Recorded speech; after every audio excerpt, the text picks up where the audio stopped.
Hello my people, FinerBub here. Thanks for checking out the video. Today we're talking about ski clothing. Throughout the video, I'll cover all the different articles of clothing that I personally like to wear on a day of downhill skiing. Talk about the pros and cons of each different item that I use, and then I'll compare them to some of the different options out there so that you can get a feel for whether or not they might be a good option for you.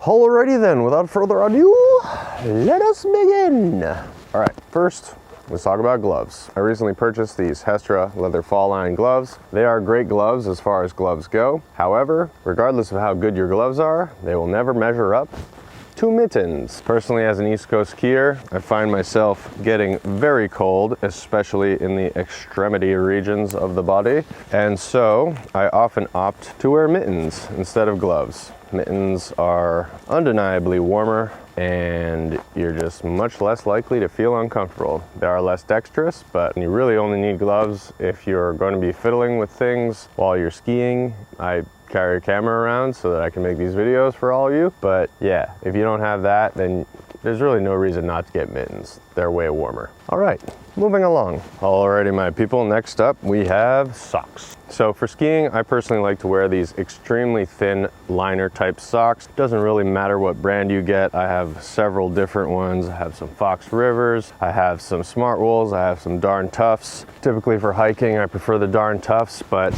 I definitely think that Smartwool makes the better product when it comes to skiing socks, or at least these thin liner skiing socks. Whoopsie, put these gloves back on because it's freezing. The reason I wear the thin liner socks is because my ski boots are actually molded to my feet. So in order to get that super snug, tight fit, having a really thin sock really helps keep those air gaps small so that you're not like sliding around inside the boot. And also, one important thing to know about that is that ski boots are insulated. So it's not like putting on a hiking boot over a thin sock. These are very warm.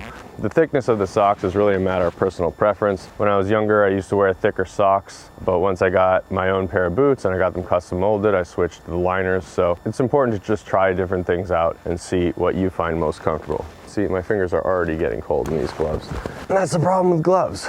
All right, so now let's talk about some actual clothing items here. Whew, freezing. All right, I'm putting the mitts on. Hands are too cold. Whew.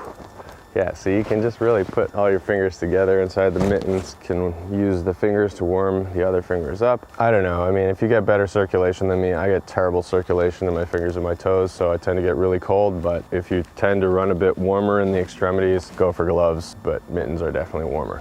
Anyway, when you're skiing, like hiking, like any outdoor activity, the object of the game is to stay warm without getting too warm so that you sweat and get wet, because when you get wet in the cold, you're gonna get colder. And yeah, nobody wants that. Very dangerous, very bad. So you want a layering system to create these different barriers of warm air inside your clothing so that when a gust of freezing cold wind smacks you on the chairlift or while you're ripping down the side of a mountain, you are protected from the wind and from the cold. So the object of the game is layers that are breathable. The first layer you should wear when you go skiing is a base layer. Usually it's some sort of synthetic polyester or wool. I personally like merino wool. Merino wool is like this godly material that has all of the thermal properties of wool, but it's not itchy. Since it's wool, it has the antimicrobial properties of wool, which makes it not so stinky if you wear it multiple days in a row compared to polyester, which really holds on to that stink, the stench, if you will.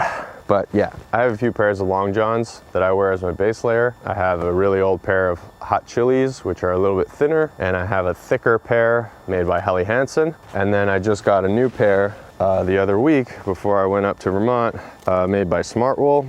And so yeah, you basically want to have one pant base layer, basically just long underwear, and then one shirt base layer. And these are just thin but warm materials. You don't want to wear cotton because if cotton gets wet, it's not warm anymore. But yeah, merino wool or some kind of poly wool blend will serve you great. Well, I have two HellyHansen. So there are different ones. Like this one's made of synthetic material, so it's not quite as warm.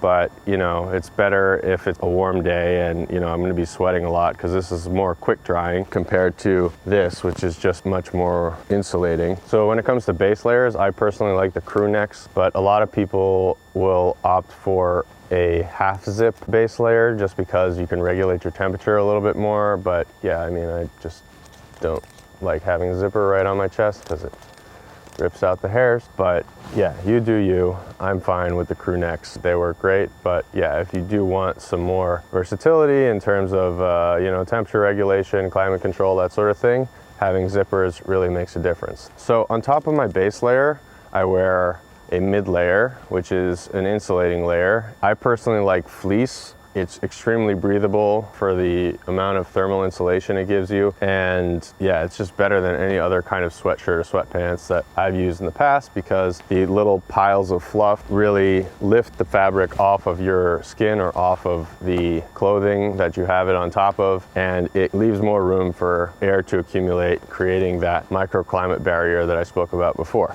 So over my long john pants, on a really cold day, I have these Eastern Mountain Sports fleece pants, and they are form-fitting fleece pants. You really want your under layers to sort of be tighter, because you are wearing a lot of layers and you do start to puff out a lot. And you know, if you want your jacket to fit and whatnot, you don't want to wear the bulkiest stuff. So yeah, these are a pair of fleece pants. You can see right in there, nice and fuzzy in there, keeps me nice and warm. And then I wear this FjallRaven Sten fleece.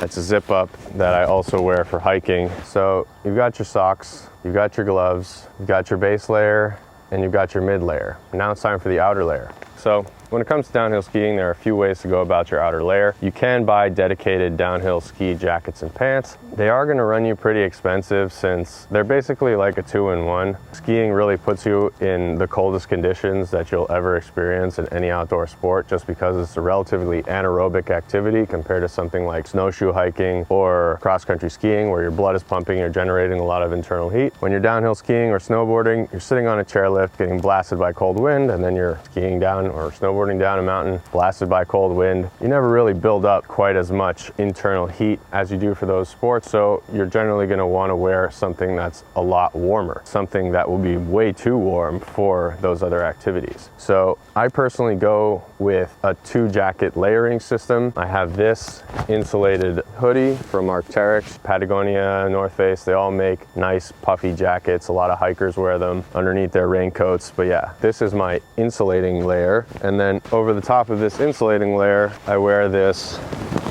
Black Diamond Dawn Patrol soft shell ski jacket. So I was thinking about making a separate video about ski jackets, just because it's a pretty big topic and I don't want to like spend too much time on it in this video.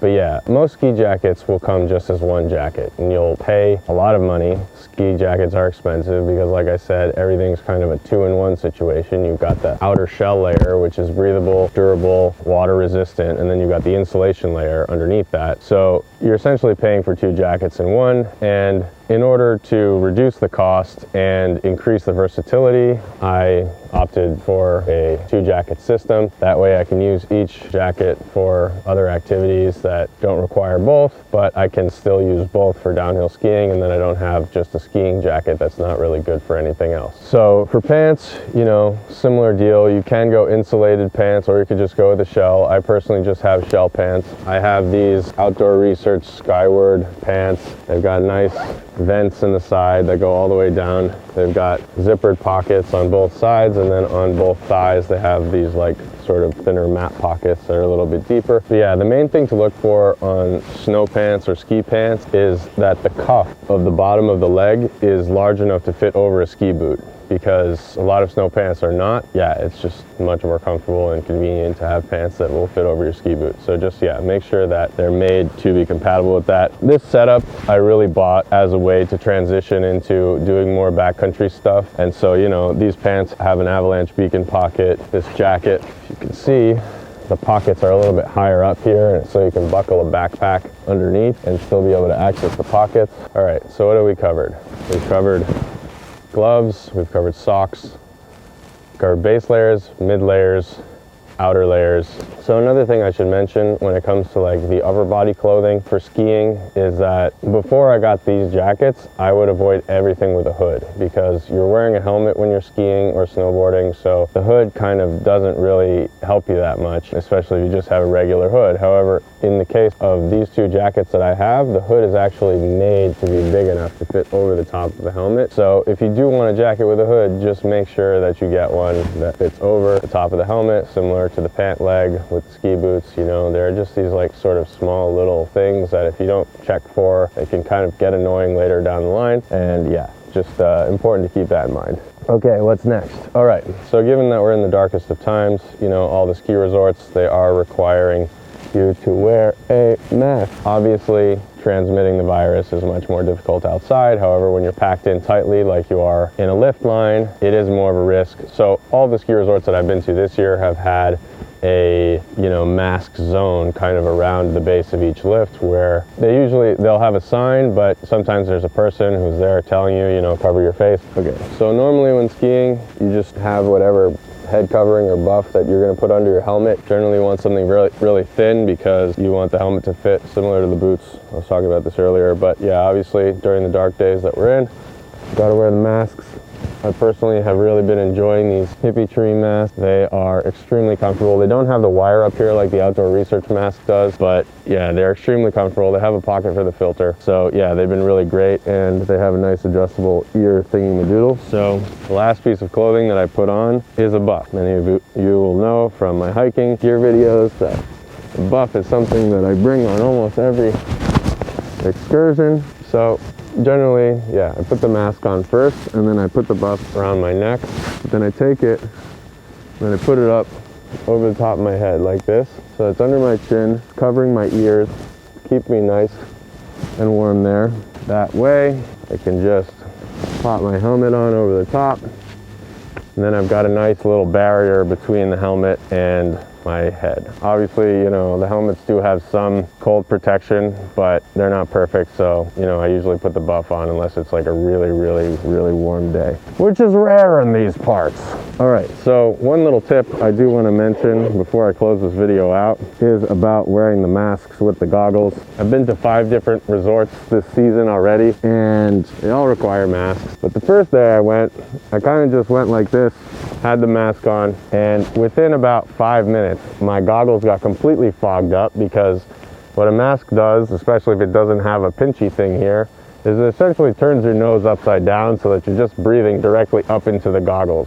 And so all this moisture builds up, and then it freezes, and then it becomes really hard to see, especially in low light conditions. See, I see it fogging up already. So every time I get down to the lift, I just pop this up and then pop the mask up. And as soon as you get on the lift, because you know, they'll only let you get on with people that you've been traveling with, so otherwise you'll just be going by yourself. So once you get on the lift, you can just pull the mask down under your chin, put the goggles back on, ski normally as you would, and then right before you lift, put the mask back on, take the goggles off, and that way you avoid the whole fog and freezing situation. Yeah, so that's really all there is to it. I mean, you just really need to mix and match. Test out what works for you best. This is what works for me. Yeah, so hopefully this video has been helpful. Those are all the clothing thingies that I wear skiing.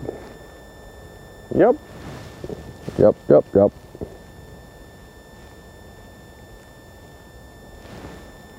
Okay. Alrighty, my people, that concludes today's episode of the FinerBub Show. If you've already tried any of these clothing articles or this layering system, or if you have any suggestions for other ski clothing articles that I might find helpful, I'd love to have you comment below, especially if you think your insight can help me disprove something that I think I already know. But before you do, I just want to once again thank you so much for watching. I really do appreciate it. If you're looking for new gear or planning your next trip, don't let the small details stress you out, because remember, life's an adventure. So relax, breathe in the outdoors, and don't forget to appreciate the finer things in life. See you out there, people. Peace. Peace.